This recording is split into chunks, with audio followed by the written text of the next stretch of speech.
It was an accident. Marcus must have jumped in front of the car. My mother's voice echoed through the hospital corridor, desperately trying to convince the nurse. I lay in the emergency room bed, my ribs screaming in pain with every breath, listening to my family spin their lies. My name is Marcus Anderson. I'm 24, and last night my father deliberately hit me with his car. Now, as I watched my family scramble to protect him, I realized this was the moment everything would change. Mrs. Anderson, the impact pattern suggests otherwise. The nurse replied firmly, her eyes darting between my mother's desperate face and my father's stone-cold expression. I could see my younger sister Emma hovering nervously in the background, avoiding eye contact. He's always been dramatic, my father declared, his voice carrying that familiar, authoritative tone that had silenced our family for years, probably trying to get attention again. You know how these young people are these days. I closed my eyes, remembering how it all started just 24 hours ago. I had finally stood up to him, finally found the courage to tell him I was leaving the family business to pursue my dreams of becoming a marine biologist. His face had turned that dangerous shade of purple I'd known since childhood. "You ungrateful piece of trash," he had snarled, cornering me in our driveway. "After everything I've built for this family, you want to throw it away to play with fish." I had stood my ground, for once not backing down. "It's my life, Dad. I've spent 6 years working in your company, trying to be the son you wanted. I'm done." That's when I saw it, that flash in his eyes that always preceded violence. But this time was different. Instead of his fists, he got into his car. I still remember the sound of the engine revving, the screech of tires on asphalt. I remember thinking he was just trying to scare me, right until the moment the bumper made contact with my body. "Marcus," a gentle voice pulled me back to the present. Mr. Sullivan, my 78-year-old neighbor, stood in the doorway of my hospital room. His weathered face was etched with concern, his hands clutching something. "Mr. Sullivan." My voice cracked. He'd been the one to call the ambulance, the first person to reach me after the impact. "Get out," my father barked. "This is a family matter." Mr. Sullivan didn't flinch. Instead, he turned to the nurse. "I have something you need to see." He held up a small device, his Dashcam. My father's face went pale. "I installed it last month after that string of car break-ins," Mr. Sullivan explained, his voice steady. "It has a perfect view of the Anderson driveway." The room fell silent. My mother's nervous chatter ceased. Emma's fidgeting stopped. My father's commanding presence seemed to deflate. "That's not necessary," my father started, but the nurse was already reaching for the device. "Actually, sir," she said firmly, "in cases of suspected intentional injury, we're required to review all available evidence." I watched my father's carefully constructed facade begin to crack. His hands, usually so steady, started to tremble. My mother's makeup-perfect face crumpled as she realized their version of events was about to be challenged by irrefutable evidence. "Marcus," my father's voice took on that dangerously soft tone he used when trying to manipulate situations. "Son, we can work this out as a family. There's no need to involve outsiders." But I wasn't that scared kid anymore. Mr. Sullivan's presence, his unwavering support, gave me strength I didn't know I had. "Play it," I told the nurse, my voice stronger than I expected. "Play all of it." As the nurse left with the Dashcam, presumably to show it to the doctors and possibly the police, I saw something I'd never seen before. Fear in my father's eyes. The same fear he'd instilled in me for so many years. Mr. Sullivan moved closer to my bed, positioning himself like a shield between me and my family. "You're not alone, son," he said quietly. "Not anymore." For the first time since the impact, I felt tears well up in my eyes. Not from pain, but from relief. Years of carefully constructed lies were about to come crashing down, and surprisingly, I was ready for whatever came next. The truth, like Mr. Sullivan's Dashcam, had been watching silently all along, waiting for the right moment to reveal itself. The police arrived within an hour of viewing the Dashcam footage.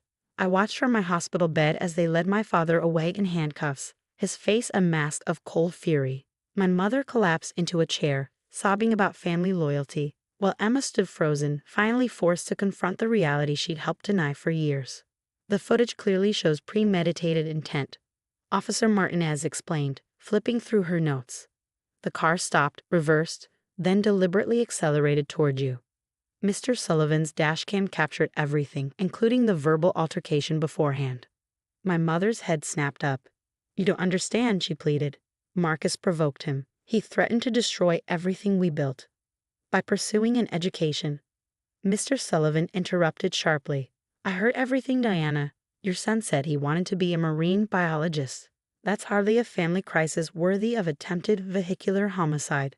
The doctor returned with my x-rays, pointing out the 3 broken ribs, severe bruising, and minor internal bleeding. Each injury she described seemed to chip away at my mother's defensive wall. "We'll need to keep you for observation for at least 3 days, the doctor explained. "The impact could have caused complications we haven't detected yet." As she spoke, I noticed Emma edging closer to my bed.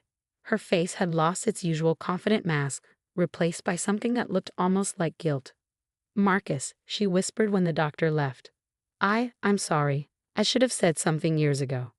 "Years ago." Officer Martinez's attention shifted to my sister. "Has there been previous violence?" Emma's eyes darted to our mother, who was shaking her head frantically. For a moment, I thought Emma would retreat back into denial. But something had changed. "Dad's been violent since we were kids," she said, her voice trembling. "But never with a car before. Usually it was just his fists. Mom always covered for him, taught us to cover for him too. Said it would ruin the family if anyone knew." Officer Martinez's pen moved quickly across her notepad.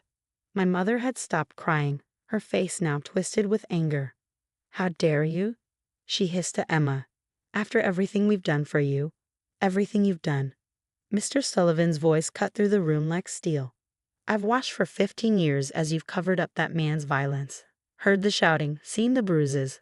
I kept quiet, convinced myself it wasn't my place. Well, not anymore." He pulled out his phone, scrolling through what looked like a photo gallery. "I've documented everything I've witnessed since moving next door. Dates, times, photographs of injuries I've observed. I may be old, but I know how to use a smartphone." The color draining from my mother's face. Our family's carefully constructed facade was crumbling, and she was losing control of the narrative she'd maintained for decades. "You can't do this," she whispered. "We're respected in this community. William's business." "We'll survive without him," I interrupted, finding strength in the support surrounding me. "The company has a board of directors. They'll distance themselves from him as soon as this goes public."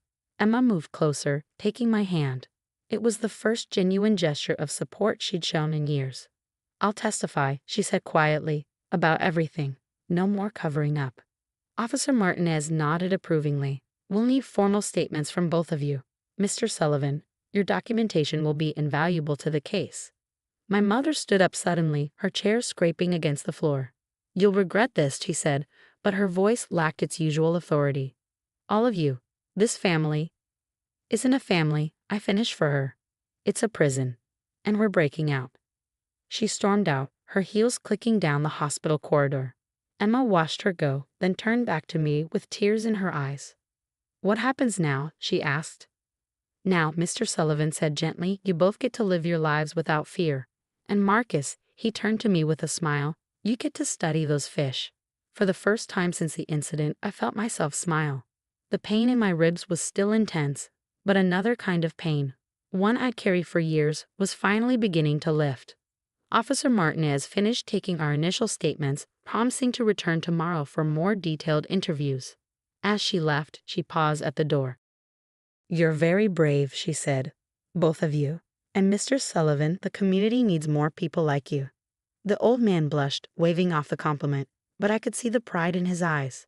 He'd done what so many others hadn't. He'd stood up, spoken out, and saved someone in the process. As the night settled in, Emma curled up in the chair beside my bed, unwilling to go home. Mr. Sullivan insisted on staying too, saying he'd grown too old to sleep much anyway. For the first time in my life, I felt truly protected, truly safe. The truth had finally broken free, captured forever on a neighbor's dash cam and in the brave hearts of those who refused to stay silent. 6 months later, I stood at the edge of a research vessel, watching the sun rise over the Pacific Ocean. My marine biology graduate program had accepted me for their winter research expedition, studying whale migration patterns. The salty air stunned my healing ribs, but the pain was a reminder of how far I'd come.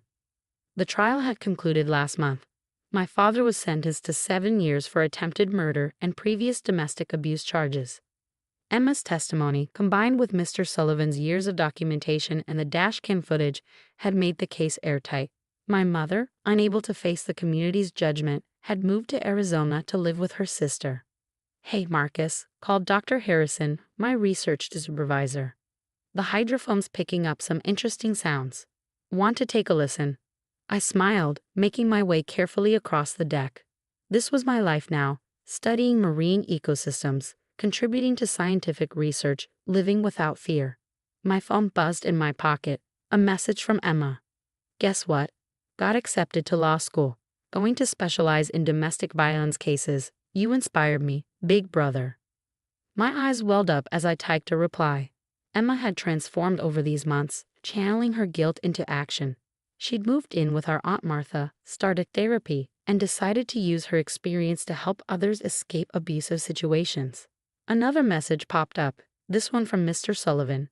"Check your email when you can. Sent you pictures of the garden. Those seeds you recommended are flourishing." The old man had become family in every way that mattered. He turned his front yard into a marine-themed garden, complete with blue flowers and water features, saying it was his way of supporting my dreams. Every Sunday, he and Emma had dinner together, keeping each other company while I was at sea. "Marcus," Dr. Harrison called again. "You've got to hear this." I put on the headphones she offered, listening to the haunting songs of humpback whales.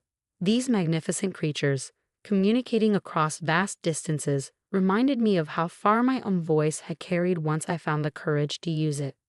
The criminal investigation had revealed more than just my father's violence. Financial audits of his company uncovered years of fraud and embezzlement. The board of directors, as I predicted, had quickly distanced themselves, restructuring the company under new leadership. Some of our former family friends had shown their true colors, choosing to believe my mother's claims of family betrayal. But others, particularly those who'd suspected the abuse but stayed silent, now reached out with support and apologies. Emma had received a substantial settlement from the company, which she'd split with me despite my protests. "Use it for your research," she'd insisted. "I want your dreams to help pay for mine."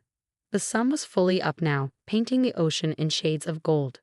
Dr. Harrison appeared beside me, holding 2 cups of coffee. "Your latest research proposal is impressive," she said, handing me a cup. "The grant committee is particularly interested in your ideas about marine sanctuary expansion." I nodded, taking a sip. "I've been thinking about protection," I replied. "How sometimes the smallest actions can create safe spaces for those who need them most." She smiled knowingly. The marine biology community wasn't large. She'd heard about my story, though she never pressed for details. "Like a certain neighbor with a dashcam?" she asked gently. "Exactly," I said.